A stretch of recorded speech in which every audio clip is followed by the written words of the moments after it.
ताणें म्हाका म्हटलें, सावलू भावा, तुजी नदर तुका परत मेळूं. आनी त्याच वेळार म्हाका नव्यान नदर मेळ्ळी.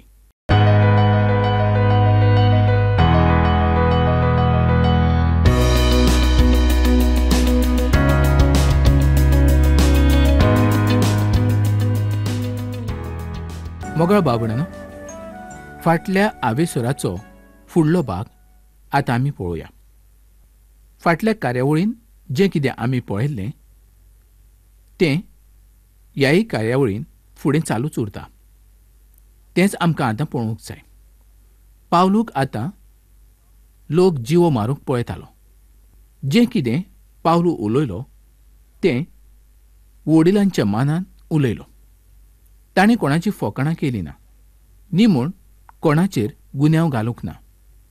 ज्या वेळार तो इब्रू भाशा उलोवंक लागलो त्याच वेळार सगळें थंड जालें. ताणें आपणाचो सगळो इतिहास तांच्या मुखार दवरलो. त्या दिसांतल्या जुदेव लोकांच्या वरवीं पावलूक जायतो त्रास सोंसचो पडलो. पावलू तांकां हेंच दाखोवन दिवचो आसा आनी तो हेंच तांकां सांगूंक सोदता की तो तांच्या भितरलोच एकलो जावन आसा म्हणून. तो आपणाची गोवायकी त्या सुवातेचेर दिता, कारण तांकां क्रिस्ताच्या मोगा कडेन ताका घेवन येवंक जाय आसलें. पावलूचें पयलींचें जिवीत पळयल्यार खूब फामाद अशें जावन आसलें. ताचें शिकप, ताचो अधिकार, ताचें रावप हें सगळें बरेंच नावाजलेलें अशें जावन आसलें. तो जायतो शिकलेलो आसलो. ताणें जेरुजालेमांत गामालियाच्या आदारान शिकप केल्लें आसलें. आनी आतां तो कितें उलयता हें त्या सुवातेचेर एकठांय जाल्ले लोक बारीकसाणेन आयकताले. लक्षांत घेयात, पावलू परत हीच उतरां म्हणटा. ती म्हणजे वाट वो पंथ.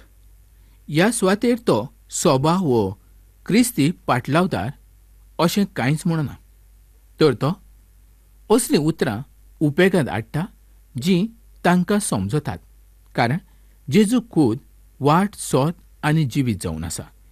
ताणें जें कितें केलें ताची गोवाय याज्ञीक आनी जाणटे दिवंक शकतात, कारण भावार्थ्यांक पिडापीड दिवच्या पासत हांवें तांचे कडल्यान चीट हाडलेली आसा. हांव भावार्थ्यांक बांदून जेरुजालेमांत हाडच्या पासत दामास्काक वेतालों, पूण वाटेर व्हड अजाप घडलें. पावलू आतां आपणाची गोवायकी मुखार चालूच दवरता, कारण ही गोवायकी खूब म्हत्वाची जावन आसली. तांकां हे गोवायकीचें पडून गेल्लें नासलें, पूण पावलूक ह्या गोवायकीचें पडून गेल्लें आसलें, कारण पावलूचे गोवायकी उद्देशीत जायते लोक थारोवणाक आयलेले आसले. आनी आयज ह्या वेळारूय ही गोवायकी खूब म्हत्वाची जावन आसा. ह्या सुवातेचेर हांव जें कितें सांगता तें पावलूच्या जिविता वरवींच सांगता. पावलू आपणाची सगळी गोवायकी तांच्या मुखार दवरता. दामास्काक लागीं पावता पावता देनपारच्या वेळार अवचितूच घडलें. व्हड उजवाड म्हणजे भोंवतणी पडझड जालो. तेन्ना हांव जमनीचेर पडलो. तेन्ना असो एक आवाज आमी आयकलो, पावलू, पावलू, कित्याक म्हूण तूं म्हाका सोतायताय? कित्याक म्हूण तूं म्हाका दुमाळो दिताय? तेन्नाच आमी ताका विचारलें, तूं कोण सायबा? ताणें म्हाका जबाब दिलो, हांव नाझारेताचो जेजू जावन आसा, आनी तूं म्हाका पिडापीड दिताय? म्हज्या सांगाता आसले ताणें उजवाड पळयलो ना, पूण ताणें कोणाचो आवाज आयकूंक ना. तेन्ना आमी विचारलें, आतां आमी कितें करचें? आनी सोम्यान म्हाका सांगलें, उठ आनी दामास्काक वच. तुवें कितें करूंक जाय तें तुका त्या सुवातेचेर कळटलें. त्या उजवाडाच्या लोकलोकान म्हाका कांयच दिसूंक ना, आनी म्हज्या सांगाता आसले ताणेनूय कांयच पळोवंक ना. म्हाका दामास्काक व्हरच्या पासत ताणें उखल्लो, म्हज्या हाताक धरलो आनी म्हाका व्हेलो. मोगाळ बाबणो, ही पावलूची गवायकी जावन आसा. तो जेरुजालेमांत आसलेल्या लोकांच्या मुखार ती गवायकी सांगता. दामास्काक एक मनीस आसलो, ताचें नांव आनानियास. तो सुमूर्ती प्रमाणे चलतालो आनी ताका त्या शारांतले सगळे जुदेव मान दिताले. तो म्हाका मेळूंक आयलो आनी म्हजेशी येवन उबो रावलो. ताणें म्हाका म्हटलें, सावलू भावा, तुजी नदर तुका परत मेळूं. आनी त्याच वेळार म्हाका नव्यान नदर मेळ्ळी आनी हांवें ताका पळयलो. उपरांत ताणें म्हाका म्हटलें, देवान तुका विचून काडला. आपणाची खुशी करच्या पसत. जें कितें तुवें पळयलां आनी आयकलां तें सगळें संवसाराच्या मनशाक कळोवच्या पसत तूं ताचो गवायकी जातलो. मोगाळ भाव-भयणांनो, कितलीं सोबीत उतरां ती पळयात. पावलूची गवायकी कितली सुंदर ती पळयात. आनी तेन्नाच ताणें बाप्तिजम घेतलो आनी जेजूच्या नांवान ताजीं पातकां धुवन काडलीं. आनी हें सगळें घडल्या उपरांत देवाचें उतर विदेशांक कळीत करच्या पसत देवाचें ताका आपोण येयलें. मुखार तो म्हणटा, जेन्ना हांव जेरुजाल्यांत परतलों आनी देव मंदिरांत मागणी करतालों तेन्ना म्हजेर भार आयलो आनी हांवें सोम्याक पळयलो. ताणें म्हाका म्हटलें, जेरुजाल्यांत सावन तूं बेगीन भायर सर, कारण म्हजी गोवाय त्या सुवातेचेर जर तुवें दिली तर ती तुजी गोवाय मानून घेतले. तेन्ना पावलून जबाब दिलो आनी म्हटलें, ह्या पयलीं तुका मानून घेतलेल्यांक हांव बांदून मार दितालों आनी हे तर तें सगळेच जाण आसलें. स्टिफनाचो जीव काडलो तेन्ना हांव त्या सुवातेचेर आसलों. ताचो खून हांवें मानून घेतलो आनी ताका जिवो मारतल्यांची आंगोस्त्रां हांवें म्हजे कडेन दवरलेलीं. तेन्ना ताणें म्हाका म्हटलें, वच, पयस आसलेल्या विदेशी लोकां मदें तूं वच. मोगाळ भाव-भयणांनो, इतलें पासून ताणीं पावलूचें आयकून घेतलें आनी उपरांत व्हडा आवाजान ताणीं बोबाट मारून म्हटलें, असल्या मनशाक संवसारांतले काडून उडयात. ताका आनीक जिवंत दवरूं नाकात. लोक बोबाट मारीत आसले आनी माती काडून वयर उडयताले.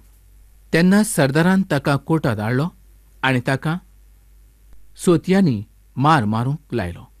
उपरांत ताका दोरांनी बांदलो आनी त्या सुवातेर सोदपती आसलो. ताणें सोदपतीक म्हटलें, तुमच्या कायद्या प्रमाणे कसलीच चवकशी करिनासतना एका रोमी नागरिकाक तुमच्यांनी सोतयांनी मारूंक जाता? हें आयकोन सोदपती सरदाराशी गेलो आनी ताका ताणें विचारलें, तूं कितें करताय? तो मनीस एक रोमी नागरीक. हें घडल्या उपरांत सरदार पावलूशी गेले आनी म्हटलें, तूं रोमाचो नागरीक जाल्यार म्हाका सांग. तेन्ना पावलून जबाब दिलो, ओय, हांव रोमाचो नागरीक जावन आसा. सरदारान पावलूक जबाब दिवन म्हटलें, खूब दुडू मोडून हांवें हें रोमाचें नागरीकपण जोडून घेतलेलें आसा. त्याच वेळार पावलून त्या सरदाराक जबाब दिवन म्हटलें, हांव जल्मानूच रोमाचो नागरीक जावन आसलो. हें आयकून त्या सुवातेर आसलेले ते सगळे बरेच भियेले आनी सरदारूय बरोच भियेलो. साकळ्यांनी बांदला तो एक रोमी नागरीक जावन आसा म्हूण ताचेर भिरांत आयिल्ली आसली. उपरांत पावलूक ताणीं सानेद्रीना मुखार व्हेलो. आतां सरदार पावलूक सोडून दिवंक पळयताले. जुदेव ताचेर कसलो आरोप घालतात ते तो पळोवंक सोदतालो. उपरांत पावलूक ताच्या मुखार हाडलो आनी ताच्या मुखार उबो केलो. पावलून सानेद्रीनाचेर नीट नदर मारली आनी म्हटलें, म्हज्या भावानो, आयज पर्यंत हांव नितळ अंतस्करणान देवाच्या मुखार चल्लों. ह्या वेळार ताणें ताच्या तोंडाचेर थापट मारलें. हो जो तापड मारपी आसलो तो महायाज्ञिकाचो आदारी जावन आसलो. पावलून ताका म्हटलें, देवान तुका मारचो, कारण सुमूर्तीच्या आड ताणें ताका मारूंक लायलो आसलो. आदारांनी ताका म्हटलें, देवाच्या परम याज्ञिकाक तूं अपमान करताय? पावलून तांकां जबाब दिलो, भावानो, तो महायाज्ञीक म्हूण म्हाका खबर नासलें. कित्याक अशें बरयलेलें आसा, तुज्या फुडाराच्या आड तुवें शिराप घालचो न्हय. मोगाळ बाबड्यानो, तांचे भितर एक पक्ष सादुसीस आनी दुसरो पक्ष फारिजेवांचो आसलो. पावलून सानेद्रिनाक म्हटलें, भावानो, हांव एक फारिजेव आनी फारिजेवांचो पूत. मेल्ले जिवंत जातात म्हूण हांव बरोवंसो धरतां, देखून म्हजी आयज जोडटी जाता. पावलून अशें म्हणना फुडें फारिजेव आनी सादुसीस हांचे मदें वाद उत्पन्न जालो आनी सोबा दोन वाट्यांनी फुटली. जिवनपण, दूत आनी आत्मो आसा म्हूण सादुसीस मानूंक तयार नासले, पूण फारिजेव दोनूय मानून घेताले. हाका लागून व्हड गडबड उत्पन्न जाली. फारिजेवांतले कांय शास्त्री उबे रावन नेटान निशेध करूंक लागले आनी तांणी म्हटलें, ह्या मनशा थंय आमकां कांयच वायट मेळना. फारिजेव पावलूक वाटावूंक आयलोले आसले, कारण तांकां कळोन आयलेलें आसलें की तो फारिजेव जावन आसा म्हूण. धर्मदुतांचो 23वा आविसूर आनी 10वी ओळ. लोक पयलीं अशें सांगता की तांचे मदें पयलीं बरेंच झगडें जाल्लें आसलें. इतलें वायट तरेचें तें झगडें आसलें आनी पवित्र पुस्तकांत झगडें हें खंयच दिसून येना. पूण धर्मदुतांच्या इतिहासान आमकां तें पळोवंक मेळटा. उंचल्या सुवातेवेले लोक पावलूचेर बरेच रागापरीत जाल्ले आसले. पावलूचें जिवीत आतां व्हड संकश्टान आसा. रोमाचो सरदार मोदें पडटा आनी त्या रागान बोल्लेल्या मनशा पासून पावलूचो सांबाळ करता व राखण करता अशें आमी म्हणूं येता. 11वी ओळ.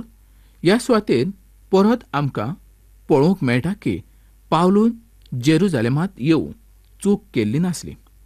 आतां दोनी जेजू ताका सांगता की जशी तुवें गोवाय जेरुजालेमांत दिल्ली आसा तशीच तूं रोमाकूय वचून दी. हीच देवाची पद्दत जावन आसा. ह्या पयलीं जेरुजालेमांत अशे तरेची गोवायकी ताणें केदीच दिवंक नासली, पूण आतां दोनी जेजू ताका रोमाच्या शारांत वचून आपणाची गोवायकी दिवंक सांगता. ही देवाची खोशी जावन आसा. ताणें रोमाक सुद्दां वयचें. लक्षांत घे सारकी गजाल म्हणजे देवान पावलूच्या कामाक विरोध करूंक ना. 12 ते 15वी ओळी प्रमाणे आतां आमी पळोवया. खरें पळयल्यार ह्या सुवातेर पावलूक ते मारूंक पळयताले, पूण देवान पावलूक सांगलेलें आसलें की ताणें रोमाक वचूंक जाय. धर्मदुतांचो इतिहास 23वा आविसूर 16 ते 18 ओळी प्रमाणे आतां आमी पळोवया. पावलू ह्या सुवातेचेर आपूण रोमी नागरीक आसा हाचो फायदो घेता आनी तसो करचो ताका पूर्ण अधिकार आसा. तशेंच ह्या सुवातेर आमकां पावलूच्या घराच्या संबंदी थोडी खबर मेळटा. पावलूची एक भयण आसली आनी तिचो घोराबो जेरुजालेमांत आसलो. 19 ते 22 ओळी प्रमाणे पळोवया. आतां रोमी सरदाराक सावधान केल्ले आसले. ह्या सुवातेर कांय गजाली लक्षांत घे सारक्यो आसात. हांवें जायत्या सुवातांनी अशें पळयलें आसा की कांय लोक अशें म्हणटात, कितलेंय दुयेंस पिडा आयली तरी देवाचेर विस्वास आसूंक जाय. देव म्हाका कसल्याय दुयेंसांतल्यान बरो करूंक शकता. मोगा भावणानो, जरी देव बाब आमचो व्हडलो वैज आसलो तरी तोच आमकां बरो करूंक शकता. तोच वैजांक आमच्या पासत तयार करता. तोच तांचे वरवीं आमकां बरें वखद दिता. मोगाळ बाबड्यानो, मनशाक देवाचेर विस्वास आसूंक जाय, कारण विस्वासान सगळीं कामां सारकीं जावंक पावता. जर आयज तुमकां जितलो देवाचेर विस्वास आसा तितलेंच तुमकां फावो जातलें. जांचो देवाचेर विस्वास ना तर तांकां कशें कितें फावो जातलें?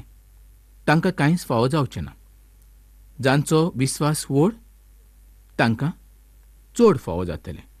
जांकां विस्वास उणो आसा तांकां उणें फावो जातलें. म्हणजेच आमकां आयज विस्वासान चलोंक जाय. विस्वास म्हणजेच भावार्थ. भावार्थान आमकां चलोंक जाय. आनी मनशा कडेन जायना तसलीं सगळीं कामां दोनी देव करता. आयज जेजू आमची सगळीं मागणी आयकता. सगळें तो करूंक शकता, कारण तो मेल्लो देव न्हय. तो जिवंत देव. तो मरून उरूंक ना. तो तिसऱ्या दिसा जिवंत जालो. आयज तो बापाच्या उजव्याक आसा. ताणें पवित्र आत्मो ह्या संवसाराचेर धाडलेलो आसा. आयज जोण एकल्याक पवित्र आत्मो मेवळलोच आसा. क्रिस्ताच्या पासत आयज तो आमकां शिकयता. आयज आमचें जिवीत आमी कशें करूंक जाय हें तो आमकां शिकयता. खरेंच मोगाळ भाव भयणांनो, दोनया जेजू क्रिस्ता वरवीं आमकां जें थारण फावो जाता तें आमकां आनी कोणूच दिवंक शकना. आमी पावलूच्या जिवितांत पळयलें. पावलूक ताणें खूद आपणाचो गवायकी केलो. जेरुजाल्यांत पावलू आसा, लोकांच्या मुखार तो गवायकी दिता आनी ताजी गवायकी जायते जाण आयकतात आनी आपणाचें मनूय ते बदलता जायत. पूण आतां दोनी जेजू ताका रोमाक वचूंक सांगता आनी रोमाक ह्या सुवातेचेर ताणें जेजूची गवायकी दिवंक जाय आसली. तो बरो गवायकी दिणारो मनीस जावन आसलो, कारण जें ताच्या जिवितांत दोनया जेजून केलें तें खूब व्हड अशें जावन आसलें. तशें कोणाच्याच जिवितांत घडलें ना. पावलू कोण आसलो मोगाळ भाव भयणांनो, आनी आतां तो कोण आसा हें पळयात. दोनयाचे पासत सगळे तरेचे दूख आनी त्रास तो सोंसूंक तयार आसा. कितले फावटी ताका मार पडलो, कितले फावटी ताका बंदखण पडली. तरी पूण पावलून आपणाचो वावर थांबयलो ना. ताणें जिवंत आनी खऱ्या देवाचो मोग चाखलेलो आसलो. दोनी जेजू क्रिस्त मरूनच उरोंक ना. तिसरे दिसा जिवंत जालो. आयज तो बापाच्या उजव्याक आसा. आयज स्वर्गावेल्यान तो आमकां पळयता आनी ताजें येणें लागीं आसा. ताजे येणे पर्यंत तो आमकां बाळगून दवरतलो आनी उपरांत तो आमकां घेवन सुर्गीच्या राज्यान वेतलो. खरेंच कितलीं सोबीत आनी सुंदर उतरां हीं पळयात. आयज सुर्गीच्या राज्यान कोणाक वचूंक नाका. सगल्यांक वचूंक जाय. संवसारांत जश्यो आमकां सगल्यो वस्तू जाय तश्यो स्वर्गावेल्योय आमकां सगल्यो वस्तू जाय. पूण मोगाळ भाव भयणांनो, आयज आमी संवसाराक वेंग मारून रावले जायत जाल्यार सुर्गीच्यो वस्तू आमकां केदींच मेळच्यो ना. त्याच पासत आयज जोण एका मनशाचें थारण जावंक जाय. जेजूच्या रोगता उद्देशी मनशाची पातकां भोगसोंक जाय. तेन्नाच आमकां सासणाचें जिवीत मेळटलें आनी आमी दोनया जेजू क्रिस्ताच्या सांगाता सुर्गीच्या राज्यान वेतले. तर मोगाळ भाव भयणांनो, आयज जायते तरेचें दूख आनी त्रास तुका आसा. ह्या वेळार तुका कसलें दूख आसा आनी त्रास आसा, आयजूच तूं चीट बरय आनी म्हाका कळय. हांव तुज्या चिटीची वाट पळयतां. हांव तुज्या पासत मागणें करूंक पळयतलों. तर आयची ही कार्यावळ हांगा सोंपोवया आनी फुडल्या कार्यावळींत आमी परत मेळुया.